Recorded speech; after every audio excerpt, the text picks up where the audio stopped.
Feels like this week there's a recognition of what truly broke you and what will simultaneously free you.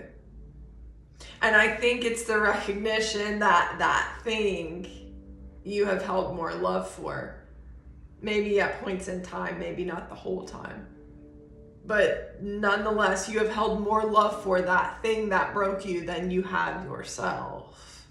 A harsh truth coming through. The raven spirit signifies death and transformation.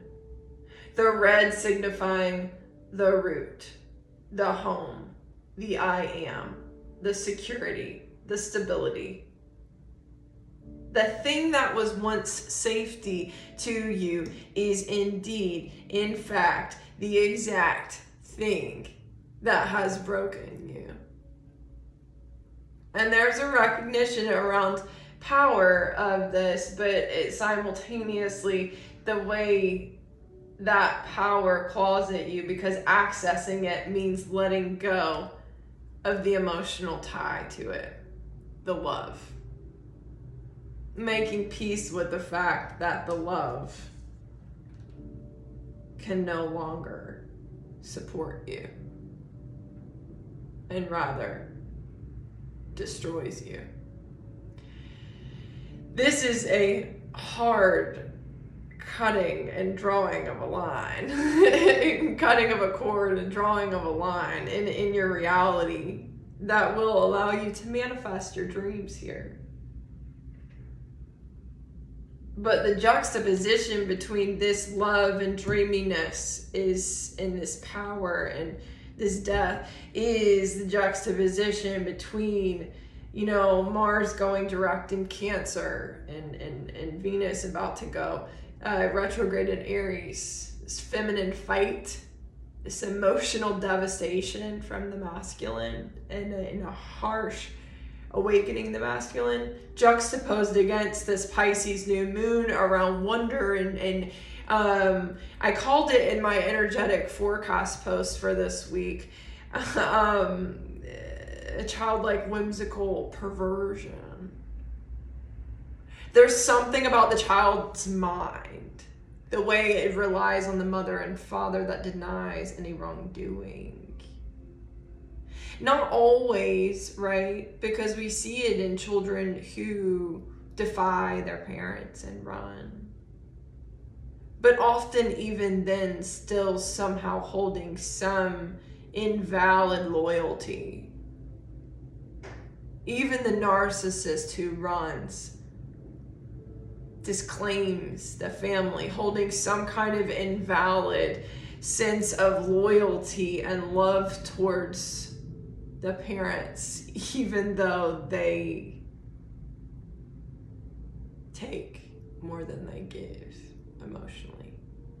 So this manifesting dreams is opening up to you this portal to a world where your inner child can actually prosper. But it is by dropping something that has always blocked that once and for all. This is very collective given the current media, the things happening in the media.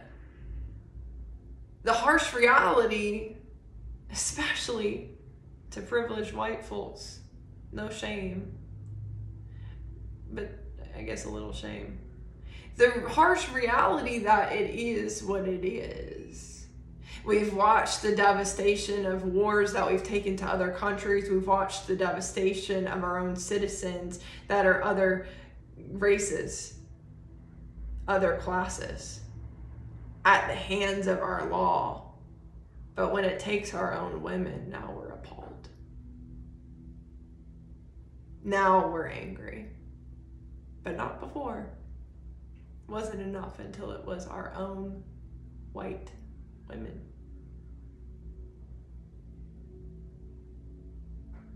Do you see the false sense of loyalty I speak about? Some of you will be feeling this in a microcosmic sense within the family, within romances, within friendships, jobs. Others with the protection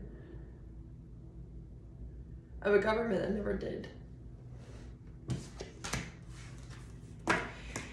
There's the level of awareness around survival mechanisms, stability, the truth behind it that is somewhat desensitizing here, where we recognize that it is and has always been every man for himself.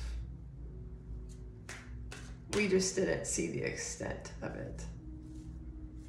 It's kind of hidden. So it's a bit dark, not gonna lie. But through darkness comes light. From darkness comes light. The illumination of the thing we've been avoiding by traveling through the void itself.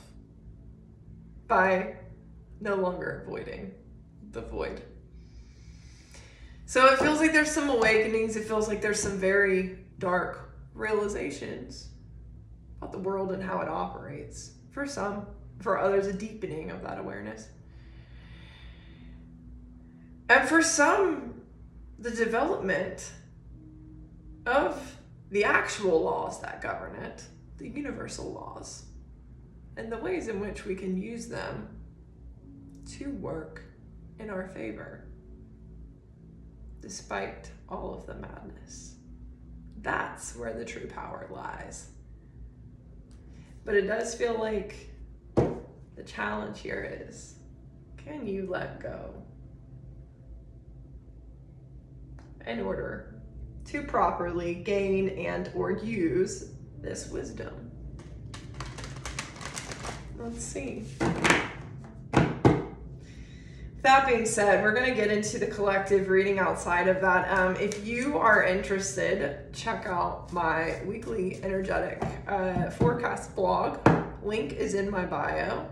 It is about the second or third link down that takes you directly to the blog.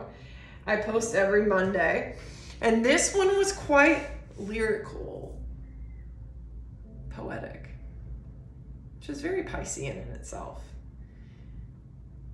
What this is all setting us up for astrologically, with Mars going direct, is while realizing the depth of the woes we have become immersed in, or bred into, rather, for some, the actual power of that is the art that we bring forward from it.